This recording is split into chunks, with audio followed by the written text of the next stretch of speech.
We know that there's a very large body of literature that shows that adequate coverage is associated with better health and negative health outcomes. And so we want to look at those mechanisms over the next 2 days with our invited speakers to get a handle on how these biological factors are interacting with the social environment and other situational factors are interacting with cultural behaviors to try to get a sense of how they all are operating together. Our ultimate objective is to develop consensus of healthful aging in this underserved and understudied ethnic group. We hope that much of the data, if we can reach consensus tomorrow afternoon, at least on areas of agreement, disagreement, as well as areas for future research where the gaps are, to inform the National Public Health Association's Healthy People 2010. We want to be able to reduce these threats of poor health. Let me just take a few moments to recognize our contributors and our sponsors. All of this would not have been possible without them. And I want to thank the National Institute on Aging, Sid Stahl. You want to raise your hand, and yours very supportive of this through our R13 application that was reviewed. The Foundation for Insurance Regulatory Studies, the Population Research Center at the University of Texas at Austin. Thank you, Mark. The Policy Research Institute at the LBJ School, the Office of Graduate Studies, and the George Jelinek and Dorothy Jelinek Centennial Lectureship. Thank you, Victoria, University of Texas at Austin. We had a planning grant from the Office of Special Populations at NIA. And finally, we also received some in-kind support from the co-op, the University of Texas co-op. We are very grateful to all of them and appreciate it. At this time, if there's no questions, we're going to be busy the next 2 days, and I want this and the co-organizers in our advisory group to have this be a very productive and enjoyable experience. So please let us know what you may need to make that possible. Just as a logistics issue, the restrooms are to the south of the building, right around the corner here, and also to the north, right by where breakfast was served this morning. I do want to turn now to our next speaker, who was our UT Chancellor, Francisco Cigaragua, to say a few remarks. I think he's gone to grab. There it is. There you go. Making sure my coffee doesn't drop.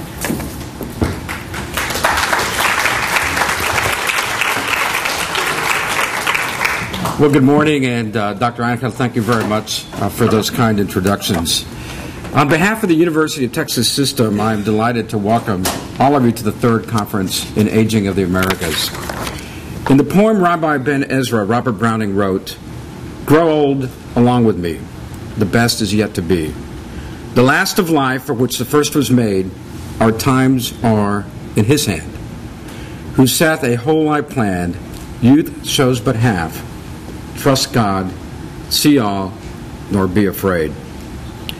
Those words have always been a comforting view of the future, anchored by the idea that old age will be a time of reflection and a time of fulfillment.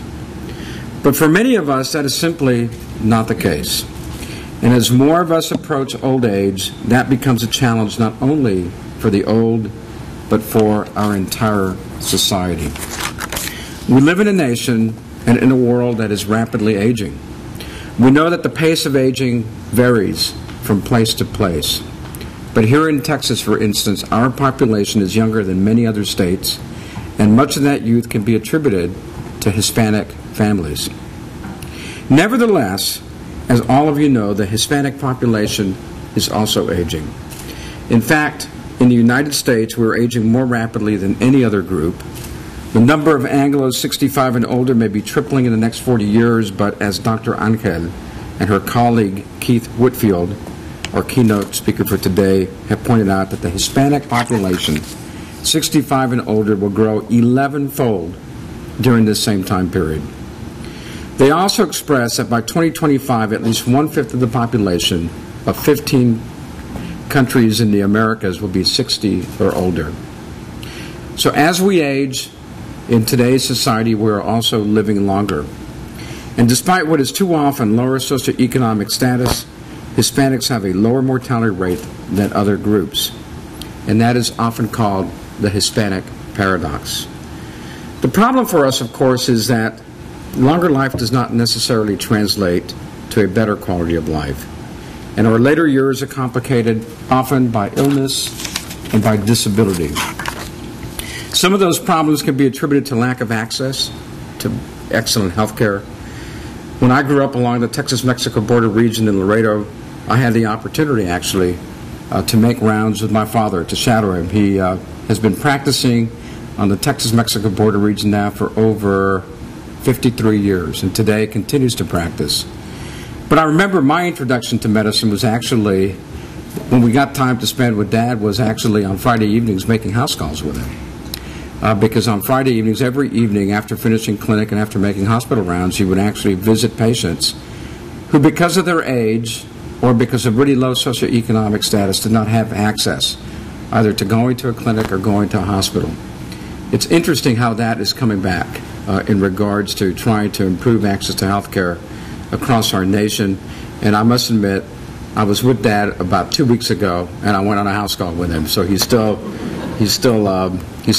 providing that wonderful relationship between a healthcare provider and often a very senior citizen who the only way they can get access to healthcare is by a home visit. The goal of this conference and the others that have preceded it is to reach a consensus about how best to encourage healthful aging among Americans of Mexican ancestry and how to enact public policy and practice that will help achieve it. This is a very worthy goal, and I can assure you there'll be healthy debate, and as Dr. Angel stated, areas of agreement, areas of disagreement, and identification of areas where research can be accomplished where there are gaps today. As a physician, as an educator, as a Texan, and an American of Mexican ancestry, I hope that you will reach it as quickly as possible.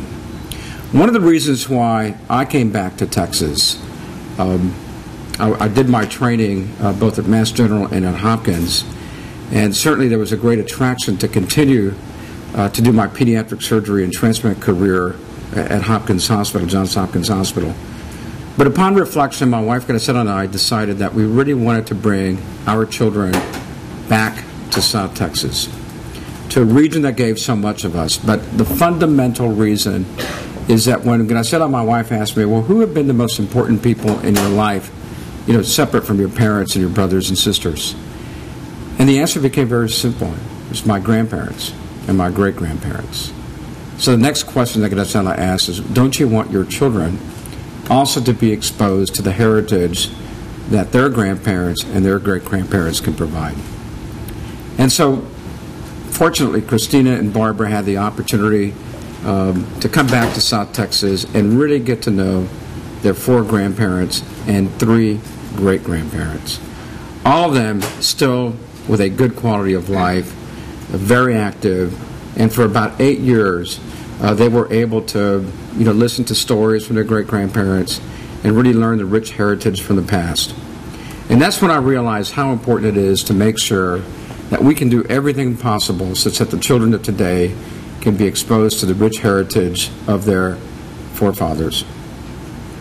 When I became president of the Health Science Center, Arlen Richardson, who is the director of the Sam and Ann Barsop Aging Institute Research on Aging Research, the Sam and Ann Barsop Institute for Longevity and Aging Studies, Arlen came to me to my office within the first week, and he was terrified because he thought that with my background as a pediatric surgeon, I would have no interest in aging research.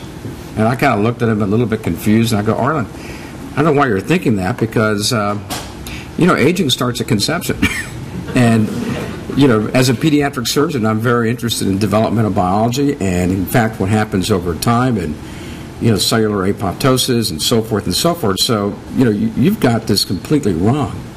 And so anyhow, he was just like a sigh of relief, and sure enough, we were able to raise significant funds to establish the Sam and Ann Barsop Institute for Longevity and Aging Studies. Well, 3 years later, I called him into my office just spontaneously, and he was terrified because he didn't know why he got called to the president's office. I said, Arlen, you just missed one of the most important experiments that has that can be available to a director of aging research, and he just turned pale. I go, I looked at myself in the mirror this morning, and I've aged faster than my biologic age as president of the Health Science Center, and you missed that experiment as to why sometimes we age faster than our biologic age, and he was relieved. And then now that UT actually has some wonderful aging research institutes, not only here at UT Austin, but at our health science centers in San Antonio Southwestern and UTMB. And so there's great opportunities for collaboration among this system, but also with other institutions across America. So in summary, we at the University of Texas System are really tremendously proud that the University of Texas at Austin is hosting and organizing these conferences. I certainly hope I conveyed to you this morning why I'm so interested also in making sure that as our senior citizens age, that we can certainly preserve their quality of life such that we can learn from their experiences, but also how important that is for the vibrancy of our nation. So I want to congratulate all of you on your hard work to find solutions to the challenges of which are vitally important, and thank you for all that you do to ensure that for many of us every day, the best is yet to be. And we certainly wish you the very best for a very successful conference.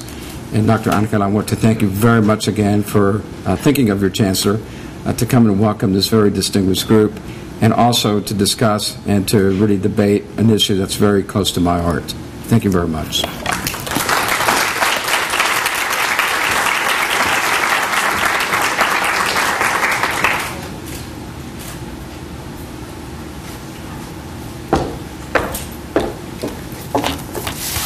Chancellor, that's very inspirational. We're going to take your comments to heart as we proceed. Our next, thank you again, have a great day. Our next speaker is a very important person. Dr. Victoria Rodriguez was involved in our conference back in 2005, our second installment of the conference series on Aging in the Americas. She's a good friend and colleague of mine. She's not only the Dean of the Office of Graduate Studies, but she's also the Vice Provost, right? And she has a very busy week because there's a major celebration of the graduate school. And we are so delighted that she's able to come back for the third installment and give us a little bit of her perspective on that. Victoria?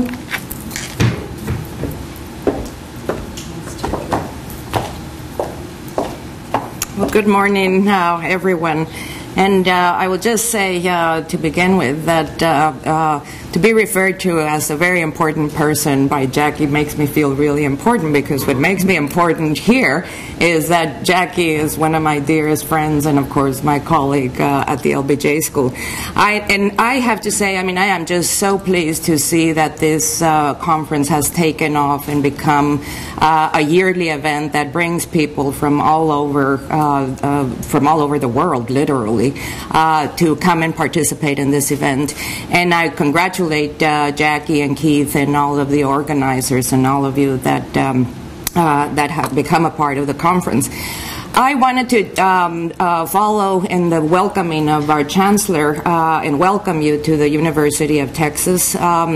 We specially ordered this glorious weather for you. When you were planning your trip to Austin, I'm sure you were looking at the weather and thinking, my God, do I really want to go to, the 65th day of triple-digit temperatures? But it's finally given in, and I hope that you enjoy your time here in Austin.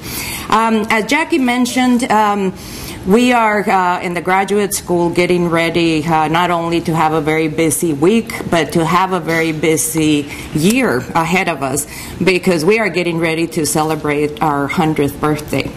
The graduate school was established in 1910, and we are kicking off our celebrations this fall.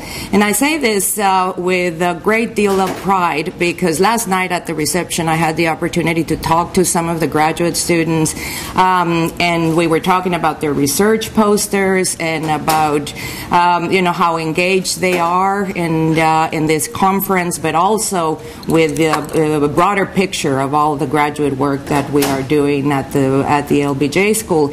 And I say this because graduate students and graduate education are just such an integral part of the university as a whole.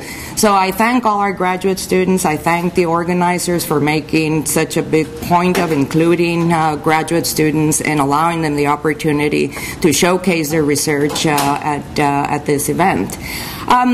I think I have less wise words to say than the Chancellor. I most certainly do not have a poem to read. But I do have, like him, and like I think a lot of us in this room, a personal approach to all of the whole issue of aging in Hispanic populations. And I will say that has been, I cannot tell you how many times Jackie and I have gone out to lunch and talk not so much about her research, but about our own dealing with our aging parents and the way we as Hispanic families are dealing with it. I mean, I will call Jackie and say, a few years ago, we had to move my mother into an assisted living facility, and I called Jackie and said, Jackie, is it true that Medicare won't cover any of this? And anyway, it is an issue that we sometimes joke about as Jackie and I and our friends are aging. We are having to deal on a personal level with how to address the issue of our aging parents, our aging families. So it does touch to the core, I think, in different ways for many of us here in this room. So it goes beyond the academic work. It goes beyond the quality of the research and the debate and the discussion that is happening in this conference. And like Ron Angel mentioned last night, and like I was talking with a lot of our graduate students, the importance of this research and the importance of this conference is looking at the applied side of it. I mean, certainly in the LBJ school, we move away from kind of doing policy analysis for the sake of policy analysis. We're far more interested in, application and applying our research. So this is very important. Congratulations again, Jackie and Keith, and all of you for participating in this event. I won't take up more of your time. I know Mark is going to begin speaking in a few minutes, and I know you have a busy next couple of days. Thank you again for coming. Welcome to the University of Texas, and happy 16 de septiembre. Today is a big day. So, thank you.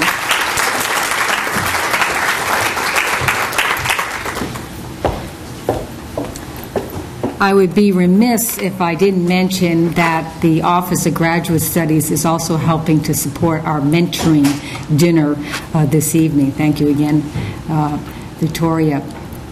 Our next speaker is Keith Whitfield, who is going to introduce our opening keynote.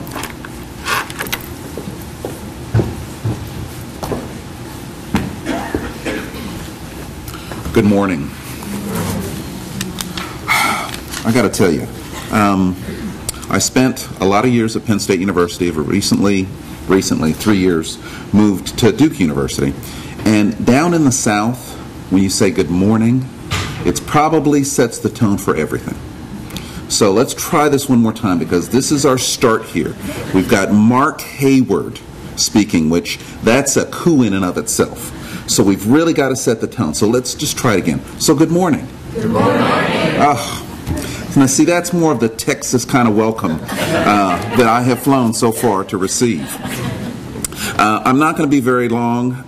You can see the background on Dr. Hayward, which I can't believe actually how short that background is, because only knowing part of all of the accomplishments that Mark has done, that abstract doesn't even cover like most of them. Mark is not always known for humility, but that is just, that's a little bit too humble for you, Mark. There's so much to say about Mark. As you see from this conference, our goal here is the integration of behavioral and social sciences along with biology. And that's a task that even 10, 15 years ago, people thought of as just too much. You're trying to put too many things together. You know, the biology stays on one side, the behavior and social sciences stays on another. But I can tell you, having been at Penn State with Mark was one of those people that just said, hard stuff is fun. Let's do it. Let's see what we can do. And he's always pushing the envelope to try to think about things in different, new, and exciting ways. Is truly, I think, simply you could describe him as he's not a reductionist. He goes in the opposite direction on almost everything, of making sure that he's thorough and thoughtful, but also trying to be almost like an adventurer. If you know Mark likes scuba diving, and I think that just fits you so well because, going underwater in over your head, Mark is very comfortable and always ends up, coming up for air, and you're still here, so I guess you're surviving those things as well. Just some formalities. Mark is a distinguished professor of sociology and demography here at UT. I wish that the chancellor was here. I was going to say, I can't believe that they were able to steal Mark from Penn State, where he was the first director of the Social Science Research Institute, which is one of the most impressive operations there now, largely because Mark got it off the ground. Mark has been very, very fruitful and successful here as director of the Population Research Center here at UT. Mark's speech this morning will be Developmental Origins of Healthful Aging Among Hispanics Towards a Transdisciplinary Conceptual Framework. With that, Mark Hayward.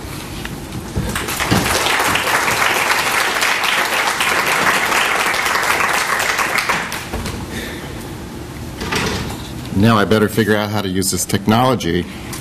Let's see here, because I'm going to move away from the microphone. Because the slides are up there and they're not down here. So, let's see here. Can someone help me? I shall. Great. You clicked up here. Sorry, I didn't get to you before. Okay. We're on. Alrighty. Okay. Is there a pointer? Right here. Forward. And back. There's laser pointer as the middle button. Middle button, okay. All right.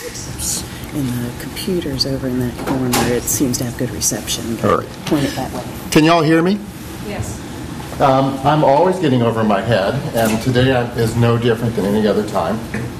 They asked me to, Jackie and Keith asked me if I would give my perspective on developing a kind of transdisciplinary model, and what does that mean, which we all have our own definitions of what transdisciplinary means. And what I'm going to try and do is just to give you an idea and evoke some thoughts that might be new to you, evoke some thoughts that might be old to you.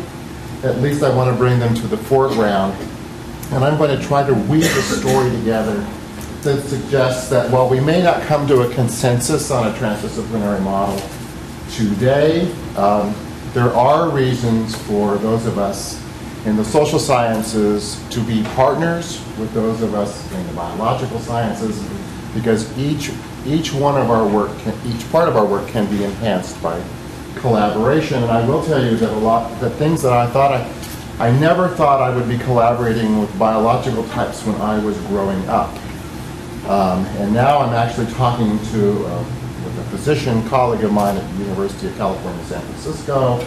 We're beginning to explore collaboration on issues that I never even dreamed about 10 years ago. So I'm constantly getting my head up. Let's see, I'm always underwater. I think that's right. I'm always underwater. So I will tell you, it is a little difficult for me to give this talk today because I'm standing here in front of some of the most knowledgeable people about Hispanic aging on the planet. And I am not among those people. So my apologies to those of you that are experts in this area. Let me begin by telling you a little anecdote. So my talk's going to be a little longer than I had originally intended. That's because I got home last night at 11 o'clock. I got off an airplane. I was sitting next to this guy on the airplane. And he says, oh, what do you do? And I said, well, I'm a professor at the University of Texas. And he said, oh, goodness. He said, that's great. He says, are you teaching in the morning? And I said, well, no, actually, I'm not teaching in the morning. I'm giving a talk. And he goes, well, what's your talk about? I said, my talk's about Hispanic aging. He goes, "Oh, I'm Mexican." He says, "I can tell." And he says, "We age really well." And he says, "You know why we age really well?" And he's like this to me, and I'm trying to get off the airplane. And I said, "Well, no." And we're walking down the jetway, and he's still talking to me. And he goes, "Well," he says, "you know, we live a long time." And I said, "Well, I've heard that." And he's still pursuing me. We're past the jetway, and we're walking down the terminal to get our bags. And he says, "And you know, we have these great families." He says, my great grandparents, they lived into their 90s. My grandparents are still alive. They're in their 90s. He said, "I hope you can, communicate this to the audience." And I said, "Well, I hope I can too." I said, "The problem is, I said, a lot of us are still plagued by figuring out why this is so." He goes, "Oh, it's so easy." He says, "We just eat the right foods." He says, "We have the healthiest diet in the world." And he says, "And besides, we all love each other." And he says, "We have great families and good foods." And he says, "That's the answer." And I said, "Well, I will quote you on that in today's. So I'm going to begin with the idea of this Hispanic epidemiologic paradox, which I hesitate to assume that everyone knows about this paradox, but let me tell you quickly. It's really about how can we explain the better than expected survival among Hispanics. And by the way, last night when I used the term Hispanics, my colleague who was getting off the airplane with me says, "That's a meaningless term." He says, "I'm Mexican." And he made sure to tell me that he was Mexican. And so even in the kind of population's mind, how we think about Hispanics, of course, among this kind of very heterogeneous group, people's identities are not necessarily rooted as Hispanics.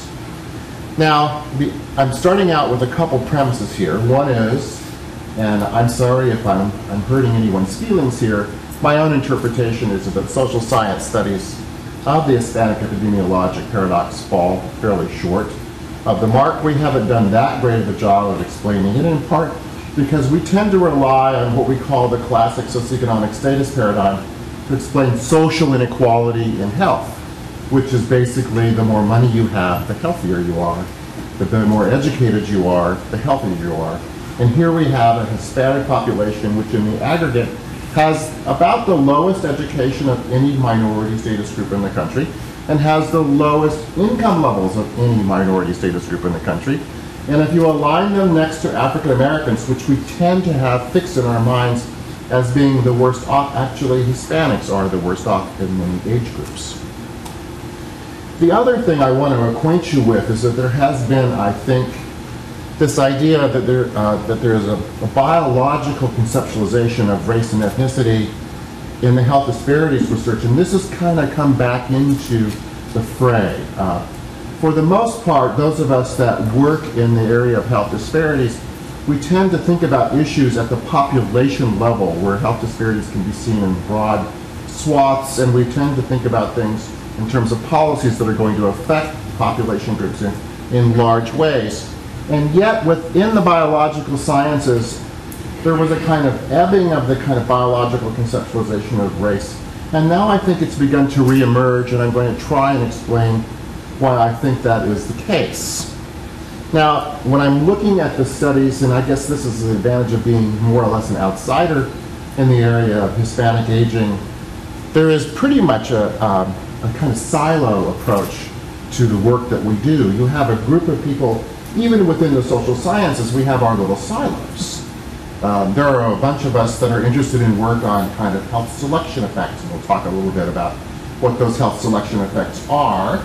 There's a number of us that are interested in health behaviors, and we're over here, we don't really talk about those folks that do work in the kind of selection effects. And then there are other folks that are more interested in cultural kinds of influences, and we're all kind of talking past each other. And while we're all talking past each other, at the same time, we have a group of biomedical science folks that are also siloed, and I'm going to show you that they're siloed as well, and they're siloed with respect to the social and behavioral sciences. So we have this kind of silo going on out here, and I actually think that at some point it is very difficult to move towards this kind of transdisciplinary thinking. It's not for everyone, and remember that we have to do really outstanding work in our home disciplines in order to be partners with each other across disciplines. And honestly, some of us that work in our respective disciplines, we're just not cut out to do transdisciplinary research because it hurts our brains to work across fields. Me, I have a hard time nailing my feet to the floor. So I'm going to start here with some evidence of the Hispanic epidemiologic paradox. Keith mentioned I'm a demographer, so we actually have a debate here. Is the paradox real or not? Because we're interested in this idea, maybe it's all data artifact, and that's where demographers often start, is this idea, well, let's make sure our data are right. And then after we're done, then we can talk about, after we figure out whether it's real or not, then let's have a discussion. We're going to talk a little bit about cause-specific mortality, because I think that's a challenge for us that we have to pay attention to. It's really, when we talk about Hispanic aging, we really want to think about the kind of combination of health problems that exist in the population out there. The other thing I want to show you are some actually corrected data for life expectancies among Hispanics. And the last thing I want to show you are some data that have to do with the fact that the paradox is not just about people that are 60 years of age and older, but the paradox extends into quite young ages, and I'm going to show you some data on early life differences that we ought to pay attention to. So let me just point out, here's a graph that was just published recently by the National Center for Health Statistics. And let me see if I can get this pointer to work. Nope. Okay, I'm going to try this one more time. Laser doesn't work. That's okay. I brought my own cat toy with me. And I always tell my students, here's a lesson. Do not... Oh. It doesn't show up. Okay. It's the color of the screen. No, it showed up. Did it?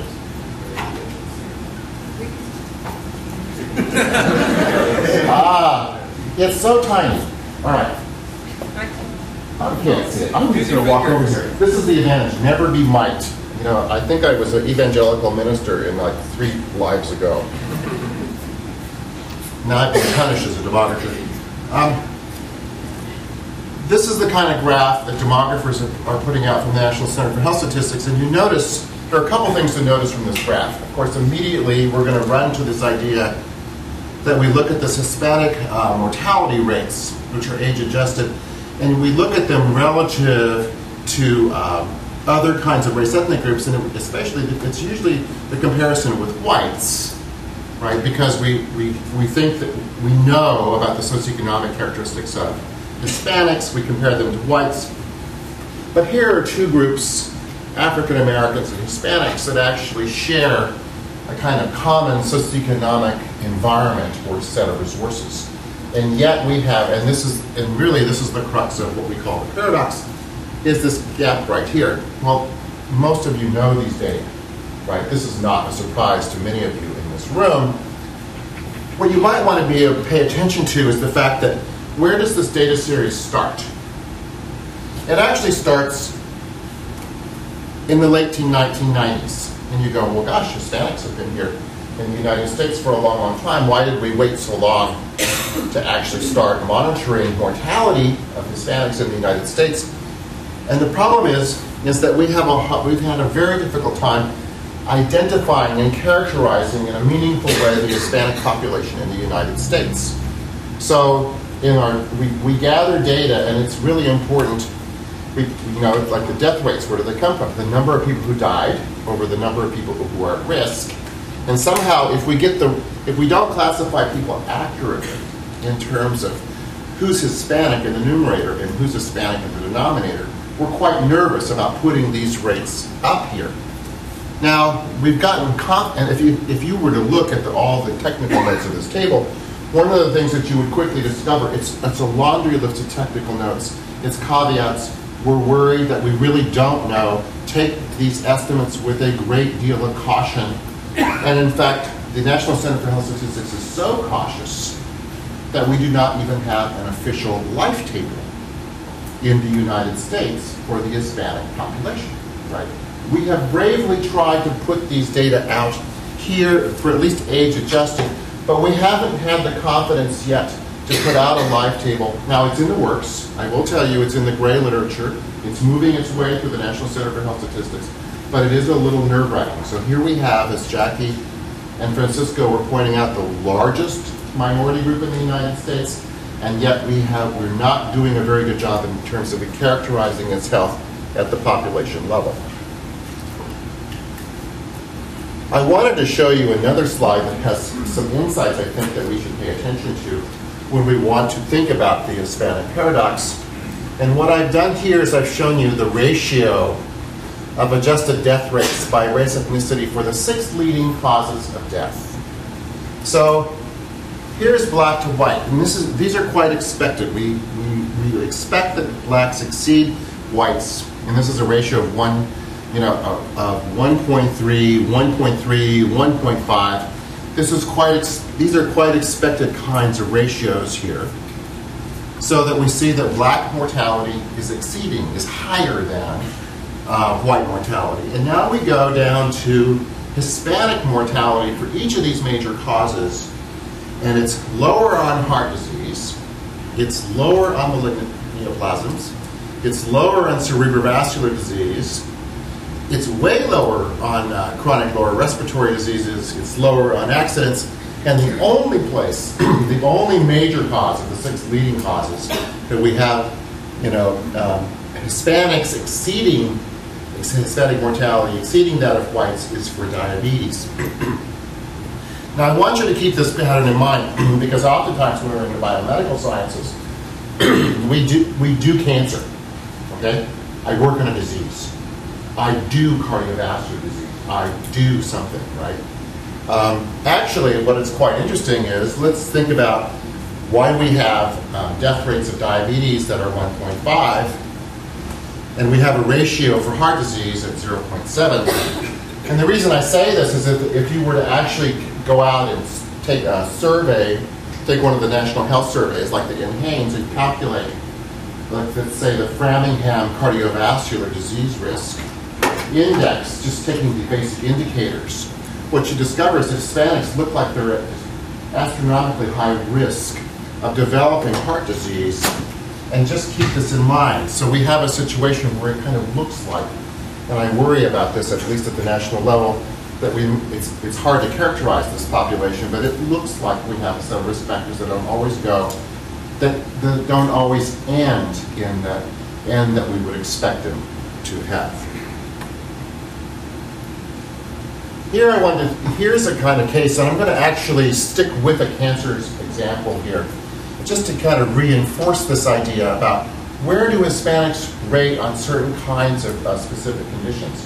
Because we always have to keep in mind the specific disease conditions when we talk about the aging processes. And what I want to show you here is that Hispanics really stand out in extraordinary ways in terms of their very, very low rates of lung and breast cancer incidence up here.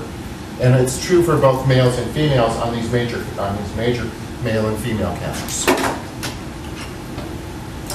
Now, some colleagues of mine at the University of Pennsylvania met a new postdoc at the University of Southern California. I don't know, right here. He's one of Sam Preston's students, and he does some absolute tremendous work on mortality. And Irma Alo is at Penn, and Sam and Irma have been working for years on a kind of rate on actually doing some really excellent formal demographic work on figuring out what does life expectancy look like if we actually have really, really high quality data. And Irma and her colleagues, Casciatura, Kessenbaum, and Ferguson, they published this paper a while back in Demography where they've actually calculated the life expectancies. And this is where we've done as good a job as we possibly can and used the best data to figure out, well, is this paradox real or not, right? Is this idea that life expectancy among Hispanics is actually better than whites? And as you can see here, these differences are quite amazing. Life expectancy at age 65, which is the top line here, for Hispanic males is 16.3 years, and for non-Hispanic whites is 15 years, and the difference is 1.3 years. And I can guarantee you that these Hispanic guys are a lot less well educated than these non-Hispanic white guys. I mean, we're talking education rates way low. We're talking maybe 8 years of education. We're talking folks that are not up into high school, okay? I mean, the gap in the education levels and income levels for these two groups are astronomical, and yet we're flipping and we're seeing a 1.3-year difference where Hispanic life expectancy is actually significantly longer.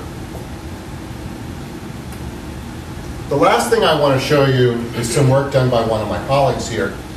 Actually, there's many colleagues here at the University of Texas, and this is a paper that was published a while ago. And it has to do with looking at the idea of how do we see evidence of the paradox at really, really young ages, right? And the idea being, and here we're introducing another idea when we have to think about the Hispanic paradox and Hispanic aging in the United States.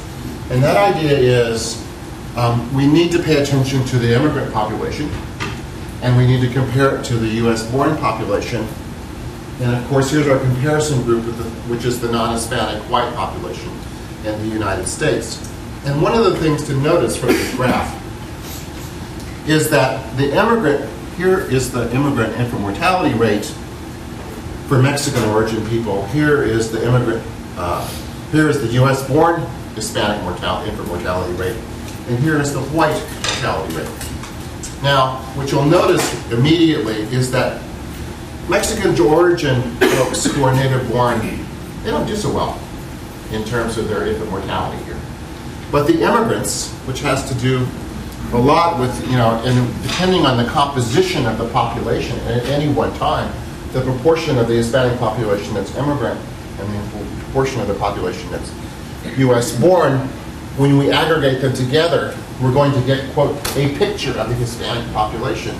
Actually, we're talking multiple population here, multiple subgroups. And here's a really important subgroup where we see down here that we really have this idea that the immigrant Mexican origin population here has infant mortality rates that are not only significantly below those of whites, but they're significantly below those of their native-born counterparts.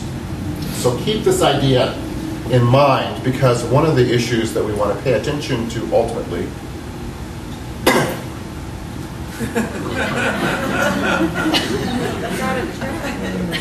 wow, what did I do? Oh, it's what?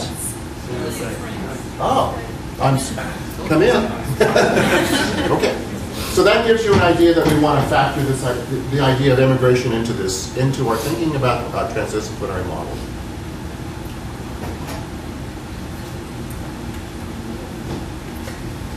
So let's think about the implications here.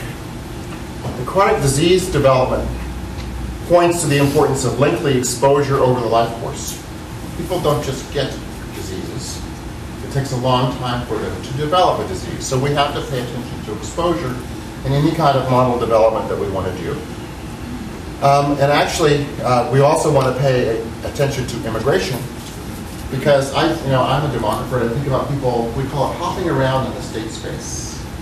People hop into the United States. They're let's say, hypothetically, they're born in Mexico. They live in Mexico. They're exposed to certain kinds of experiences in Mexico. They hop to the United States. And depending on where they're hopping to the United States, they're going to experience a different, perhaps, probably, a different set of conditions, exposures, and so forth. So the idea is that we have to incorporate immigration into this model. The third thing is that the infant mortality advantages for the immigrants point to the potential importance of childhood origins for later life health. And for those of you that know my work, I pay a lot of attention to childhood origins of aging, and I was glad to hear Francisco talk about the fact that, aging starts at birth.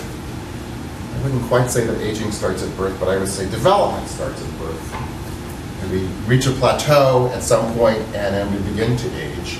But the idea is that when we start out, we're going to start out at birth with certain stocks of capabilities that are quite interesting and kind of set the pathways for development that ultimately are going to carry through into the aging process. This is something to keep in mind for those of you that are not kind of life course people.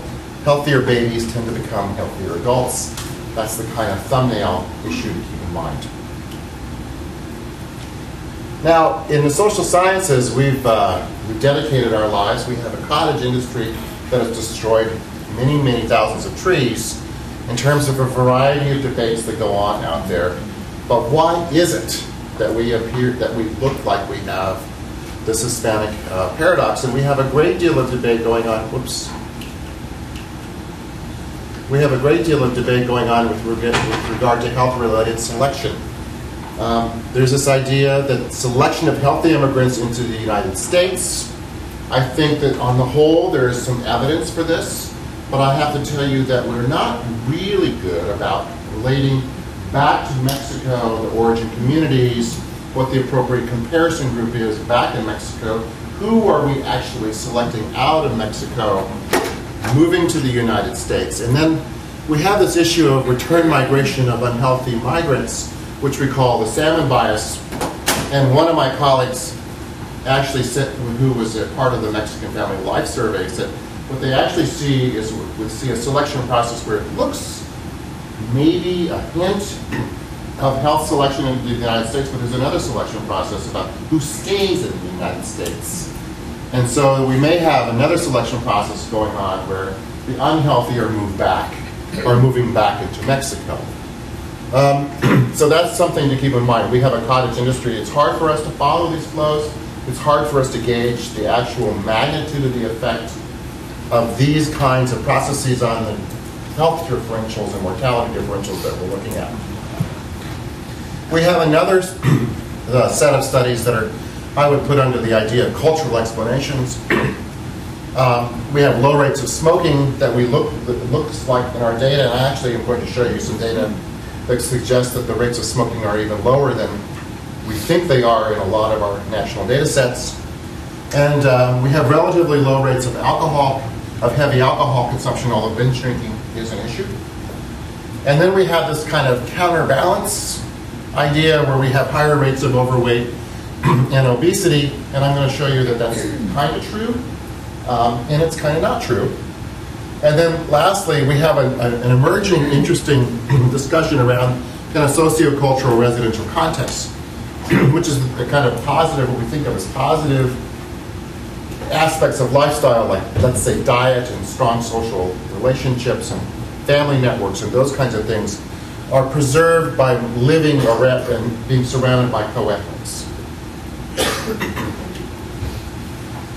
I'm going to talk a lot about kind of cancer-related issues today, because it allows me to kind of carry a theme through in both the social sciences and the biological sciences, to give you an idea about what it is that we think we know and what it is that we don't know. Now, most of us that are dealing with national health surveys, when we measure smoking, we want to know whether they're a current smoker.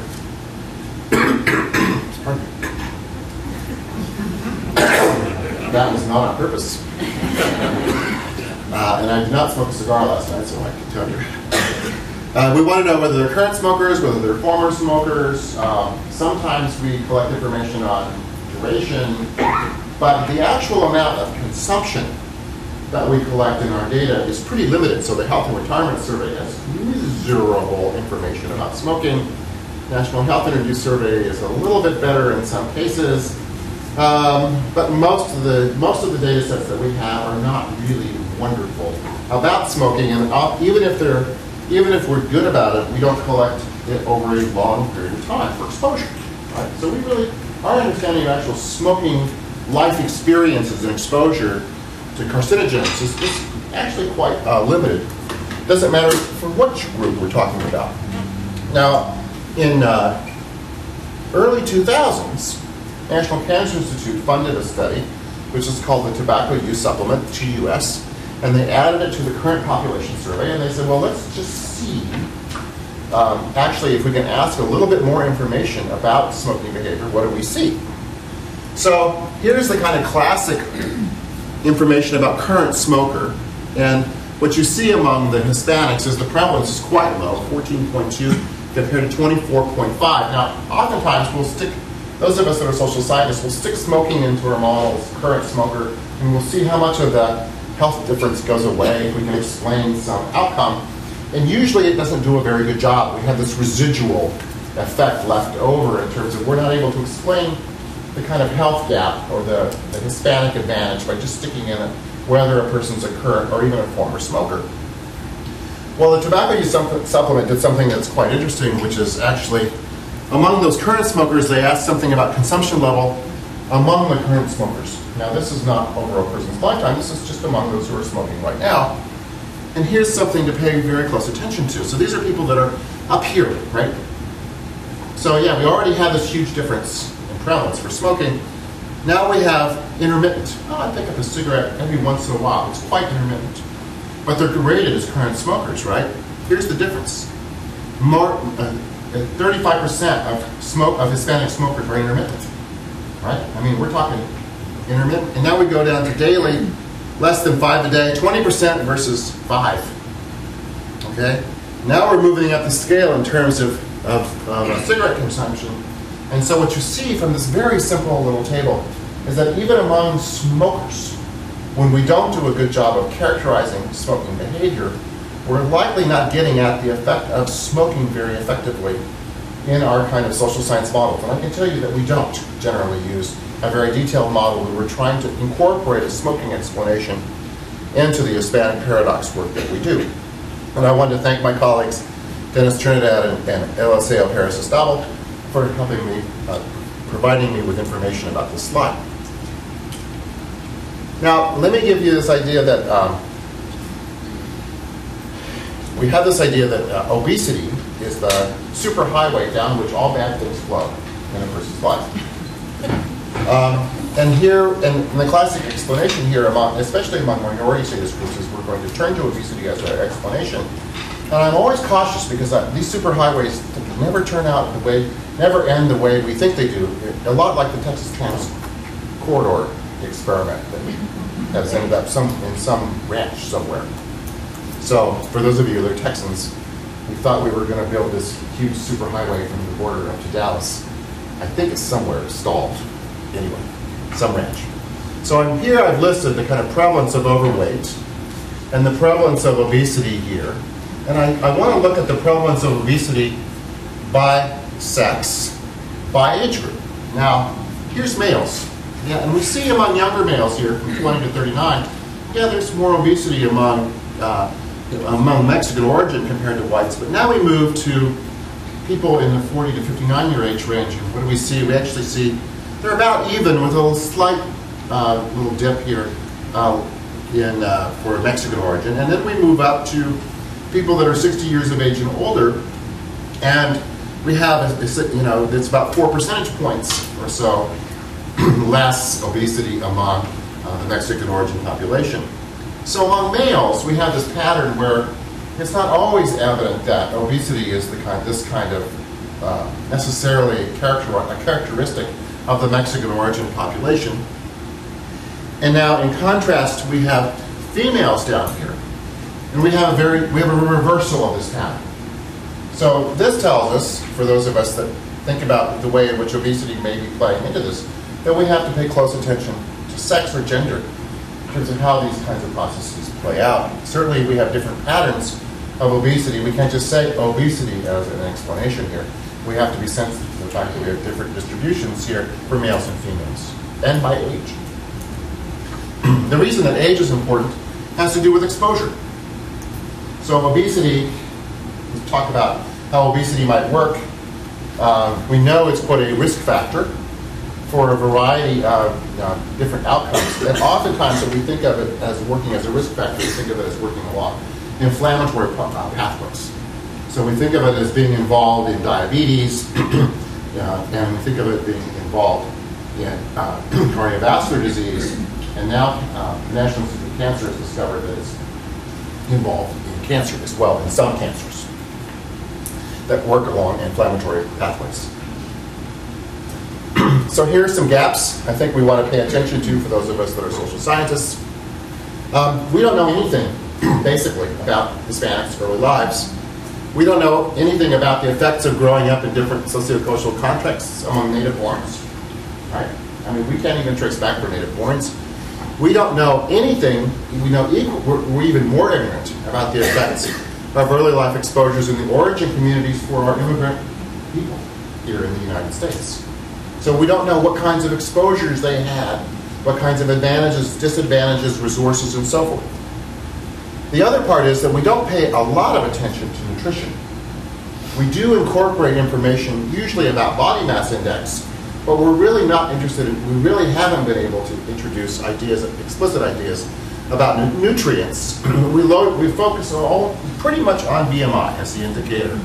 And yet, if we look at a number of studies out there, they're pretty convincing in showing us the evidence that immigrant women in particular, and I just cited a study up here, immigrant women in particular have very healthy diets, and that with acculturation, not surprisingly, we see a move towards fewer grains of fiber and a larger percentage of fat in the diet. Now, the other part within the social sciences is we almost pay no attention to how social exposures and resources are related to specific health conditions, such as the high rates of diabetes but low rates of heart disease. We've not set this up as a challenge for ourselves to understand. And most of the work that we do is not biologically informed. So we don't pay much attention to what's going on in biology. And more than that, this is the life course epidemiology influence in my life. We almost have no attention to how life course exposures are combining and accumulating over a person's life to affect health later on in life. So we don't know. It's amazing, but we don't know. And I'm not sure how far I'm going to get you. So here's our basic lessons for model development. There's a lot to be done in better specifying how social exposures and resources are operating over the life course to influence Hispanic health. And there's a lot to be done in specifying both social and biological mechanisms and pathways. Now, I mentioned that we've been rushing, I think, pretty fast towards a reconceptualization of race, ethnicity, and the health disparities area. And the discoveries in genomic research, I think, have resurrected this idea of race as a useful concept. And it's really, I'm going to show you, it's really about this idea of admixture. And we'll talk a little bit about what admixture means. And for those of us that are social scientists, it's a little nerve-wracking because we're not geneticists, we're oftentimes not trained in genetics, we can't even spell genomics, right? And so we're a little nervous. And we're always impressed by white lab coats, so we have white lab coat fever oftentimes when we're in the midst of white lab coats. And so we still haven't figured out how we actually articulate with the genomics research, and also how do we articulate with this genomic perspective on race ethnicity. And I think that's a challenge for us, but I think we're actually up to that challenge. I will say that it's amazed me, the more I have colleagues who work in genetics, the more I'm equally cognizant that they're at a loss for reconciling how the social construction of race ethnicity fits into genomic research. They're just as ignorant as we are. So I think we should all be equally ignorant and comfortable with each other in acknowledging that ignorance. Now, I wanted to give you an idea about why this idea of a kind of biological reconceptualization of race ethnicity has come back into the fray.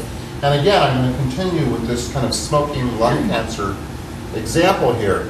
Now, one of the things about smoking is that it causes 85 to 90% of lung cancer in high-income countries. I mean, it's huge. And more than that, here's the kind of end result a lot of times. 10 to 15% of smokers get lung cancer. Of course, they die of other things that are smoking-related, so let's not forget that there are other outcomes. There is a real strong dose-response effect with regard to smoking. And so the risk of lung cancer with smoking varies. And these are what we call odds ratios for those of you that are not familiar, but these are odds ratios. You're 10 to 20 times more likely to get lung cancer if you smoke than if you don't smoke. I mean, these are odds ratios that most social scientists would kill for. We generally don't get odds ratios that look like that. That's a real dose response. And what's interesting is that the variation in these rates actually vary a great deal by race, ethnicity, and gender. And this is what's got the debate going.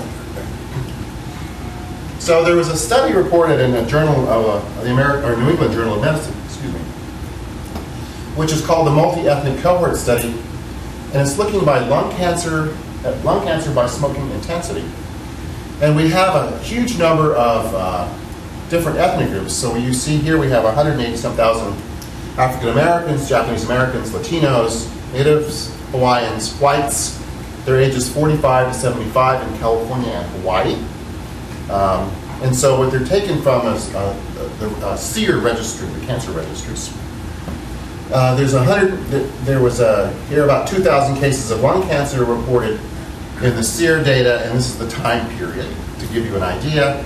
And in this study, the Hyman group, they used African Americans as the reference group. So they were always looking at the other groups relative to African Americans. And so they estimated this idea, relative risk of lung cancer, I can't spell, of lung cancer by race ethnicity within smoking level. Just to get an idea about how race ethnicity, as you move up in the kind of level of exposure, right? Remember this dose response, how's the race ethnic gap changing in relationship here. So here I've given you the relative risk of lung cancer by race ethnicity and smoking intensity. And over here in the far left column, we have cigarettes per day, 1 to 9, 11 to 20, 21 to 30, and 31 plus. Now here's African Americans, they're the reference group, they're always 1. Anything below 1 means that the risk is lower than African Americans. And as you notice, all the numbers in this table basically are below 1, and some of them, the ones highlighted in orange here, are significantly below 1 in terms of the risk of lung cancer. Now notice, here's Latinos. Remember, don't forget, Latinos and African Americans share very much the same kind of environment in terms of socioeconomic resources. This is the relative gap. So so the risk here is astronomically lower among Latinos compared to African Americans. Now we get some convergence as we go up in consumption.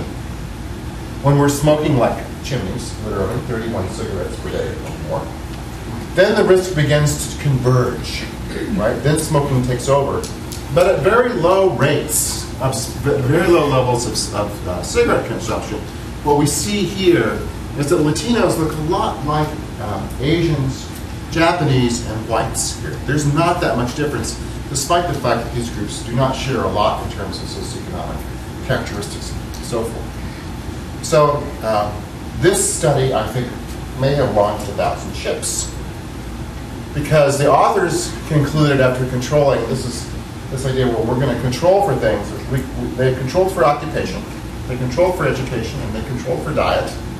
And they said that one explanation of the increased risk of lung cancer among African Americans is that they are constitutionally more susceptible to the effects of tobacco carcinogens.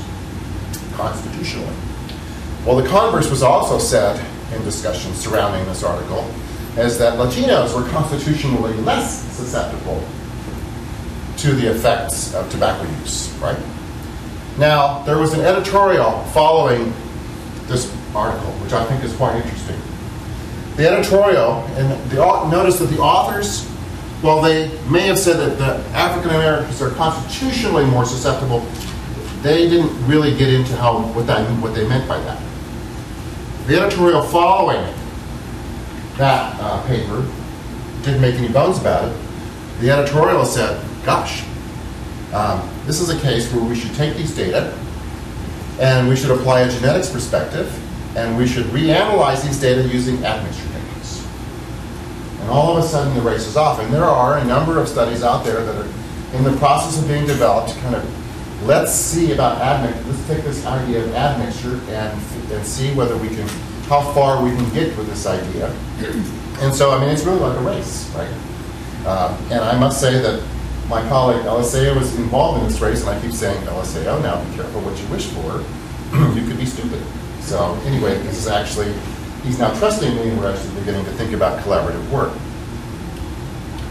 Now let me give you an idea about what we mean by admixture. So we've, Keith Whitfield can certainly do a better job than I can in terms of explaining to you about SNPs and genes and race ethnic groups.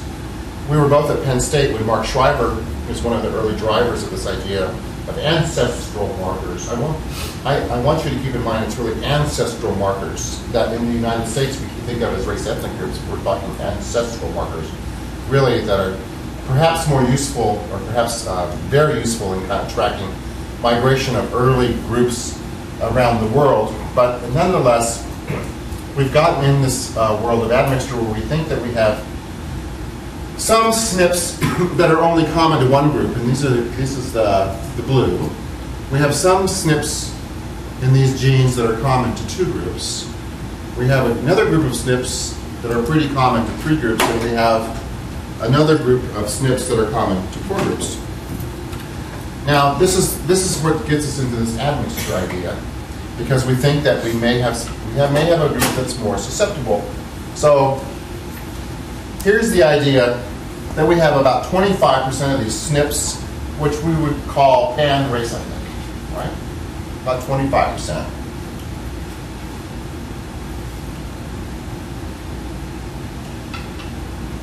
Okay, wait a minute. This is not working. We have about 21% of SNPs that are what has been called racially specific. Now, it's these kinds of, it's the racially specific, and especially you notice over here, the large volume of SNPs that tends to what we call racially specific to African Americans. I don't know how much these distributions will change over time as we discover more and more SNPs. Don't think about these as truth, okay? Please. But this is from a science paper in 2001 by Stevens. So this is the kind of grist for the conversation that we may have a genomic explanation for metabolism in nicotine uptake and metabolism among African Americans that makes lung cancer risk a little bit higher, right? So I just put this slide out to kind of give you an idea about what is going on in this conversation in genomics that's leading us down to this pathway. I'm sorry about, I can't answer that telephone. Okay.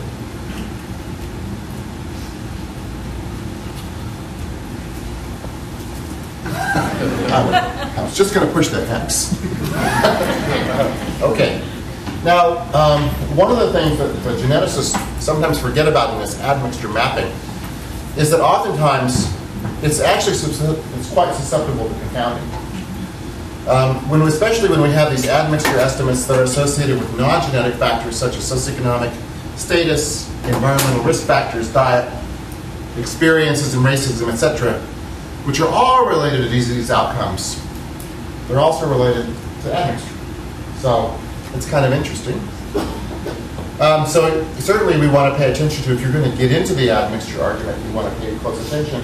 You actually want to be social science informed if you're going to get into this admixture argument. The second thing, and I'm actually going to show you some data here that I hope will convince you that genetic effects are conditioned by social environments in huge ways. And I'm going to show you again with respect to smoking, because I think we have some very good data that we have an idea that genetic influences on heavy smoking vary dramatically across places and over historical periods, which makes you cautious about running to a simple genomic explanation. Secondly, even among the sort of biomedical sciences, there are alternative physiological pathways that we may not be paying attention to in terms of the kinds of exposures. And I will just throw out some data from a fly study today that will suggest that we might want to pay attention to exposures.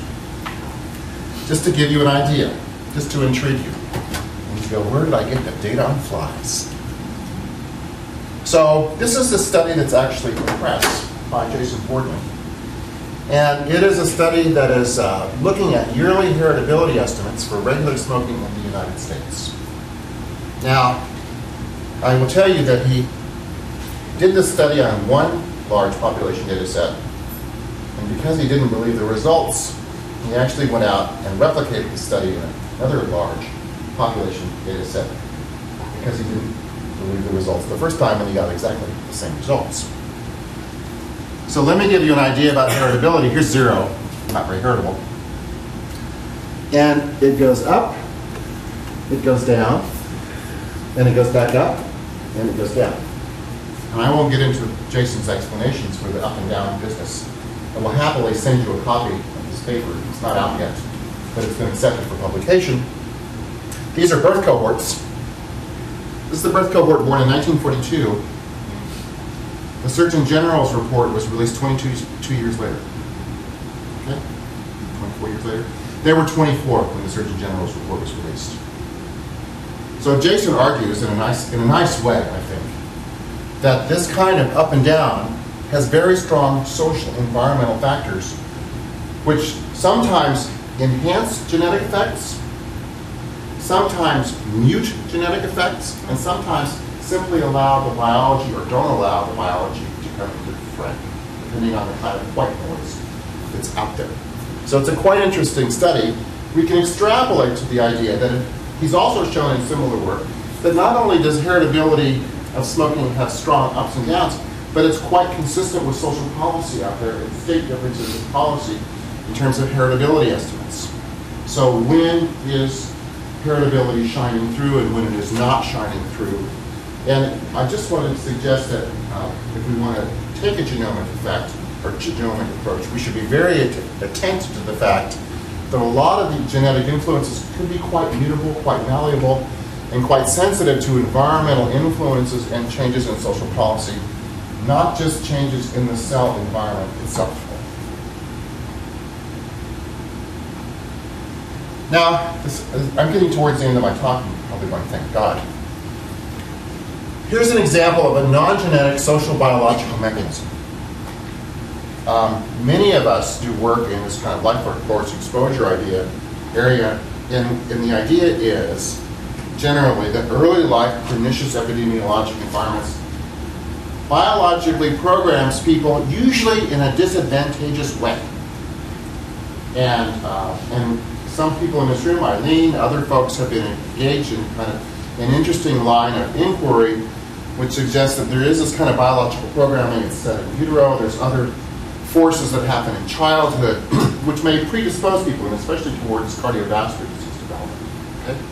Atherosclerosis through inflammatory pathways. Now, we've had some other, and this is really, this idea has triggered a lot of interesting studies, and one of my colleagues, Tom McDade at Northwestern University, has actually done some studies that surprisingly run counter to some of those things, and which is intriguing. And then I ran into a colleague of mine who's a biodemographer, but he's an entomologist. His name is James Carey at the University of California, Davis. And he published this paper, he and his colleagues, in 2008 in Aging Cell. And it's quite interesting because they really had this idea. They were going to look at aging in the wild. That's us. We're aging in the wild. And aging in the lab, where everything is good. Right? All the kind of negative, pernicious environmental influences are gone. And then they said, well, just because they had to run their experiment in a certain way, they said, well, let's make sure we capture flies that were born in the wild, lived wild in the wild, and now we're going to move them into the lab.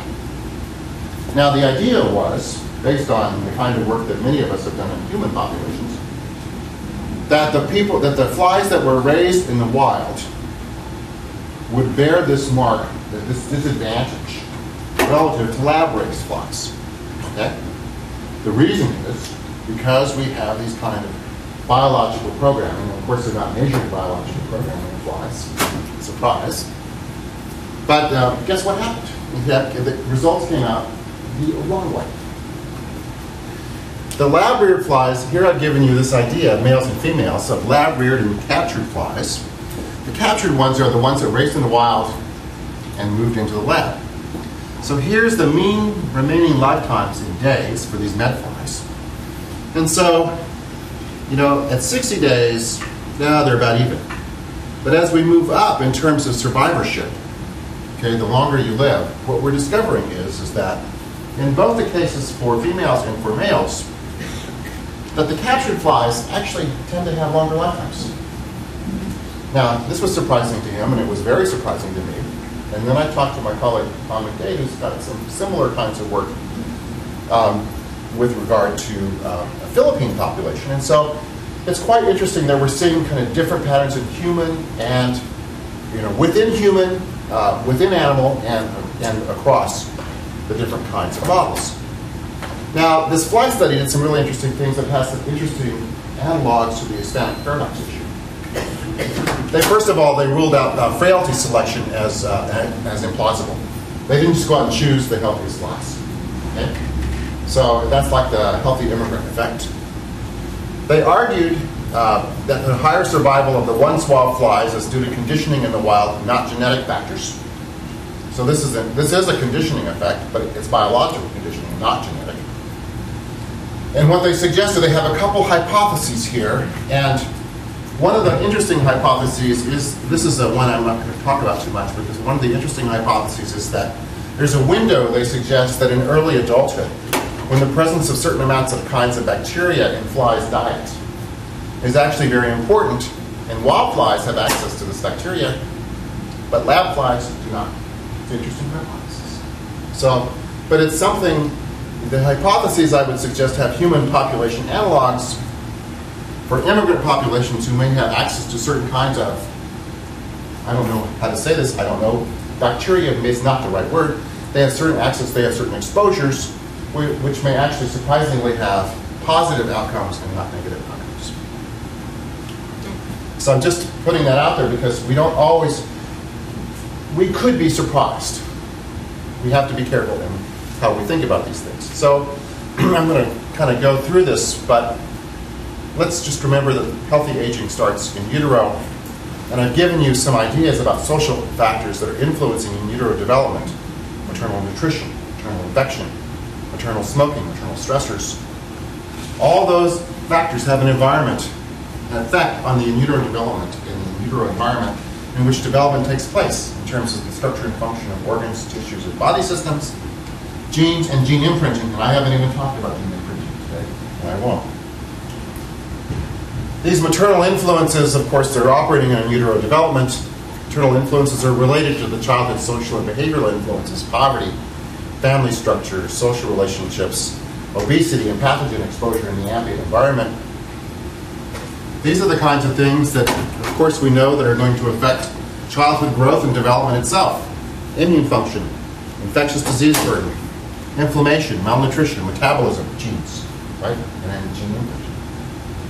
So we have these kinds of mutual influences going on here.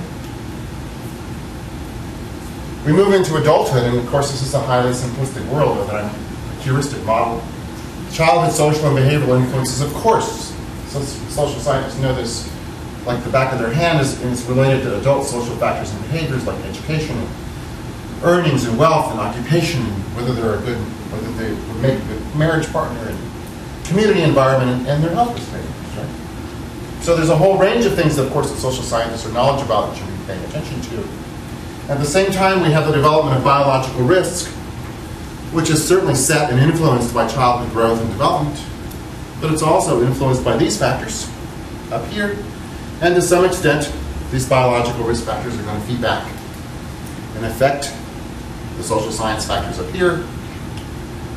And finally, we get to the health and aging outcomes. So I've taken you through a lot today, and I apologize. But I tried to give you a kind of an idea that if we were to begin to talk to each other and across our silos, the kinds of issues that we would want to think about, the kinds of questions we would want to be asking each other. And even within our own fields, we should be questioning ourselves, right? We should not be accepting the kinds of things that we normally accept within our own fields. We should always be thinking outside and having our work be informed by other research that's going on. Now, I want to leave you with some final thoughts, because I will say that I could say this is a truism: Hispanic population in the U.S. is rapidly changing. We all know that. It's not news. But what is news is it's probably one of the hardest population groups to characterize in a really careful way. Right? It's very difficult for us to really characterize these cohorts. And we also know that the immigration cohorts are changing due to reasons for migrating, exposures in origin communities, and types of origin communities. So as we have this kind of migration going on with unknown selection processes, with unknown exposures outside the United States, we have a Hispanic population which is always going to be extremely complicated and difficult to characterize in a very careful way. And lastly, I would suggest that this is something that almost no American studies do, is that we almost never look at insights, we never look and do some comparative work with the kind of modeling, the careful modeling that we do here. We don't have a counterpart back in the origin communities.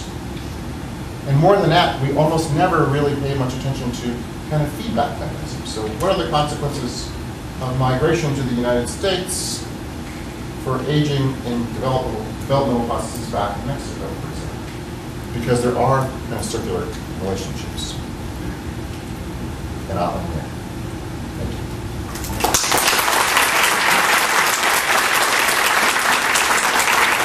And I think that's really taking up all the time.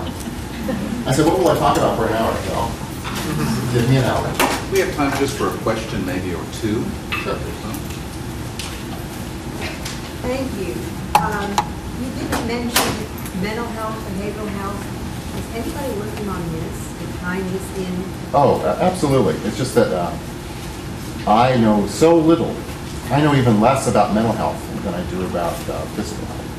So, given that I didn't want to exhaust you for another hour. I wish you had.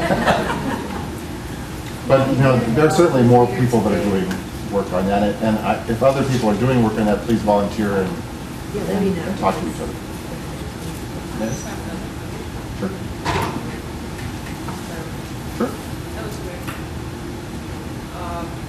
You seem to like the idea of using admixtures to proxy. Me? No. Oh, no. I'm not defending that at all. I'm saying that that's where some genomics work is going, and it makes me a little nervous. I think it is appealing from the sense that that people are still kind of working from the whole genome perspective, which I actually like. I don't necessarily like the idea of admixture. I do like the whole genome perspective on some of these population level phenomena that we're looking at. And I don't want to make the mistake, though, of equating admixture with a whole genome-informed perspective. There's a huge amount of room for molecular work that goes on here. And the more we learn about the molecular world, the happier I am. The point is that from the population perspective, we don't, and some genes and some loci and some genetic risk factors are not widely distributed in the population, so they're tiny. And some health outcomes, of course, are determined by many, many, many loci. And of course, that actually is a challenge for us to incorporate in the kinds of models that social scientists are using. And that's, so while I would encourage us to think in that direction, I'm still a little cautious about how we incorporate that information. I see a lot of folks like me doing really bad genetics, which makes me nervous. So I tend to shy away from that. No, I am not a proponent of admixture. I'm saying that if you're going to take a genomic perspective, even one in admixture, let's be very careful and very thoughtful about how we approach this issue, right? And always kind of, and set your bar high on your side bet hypothesis.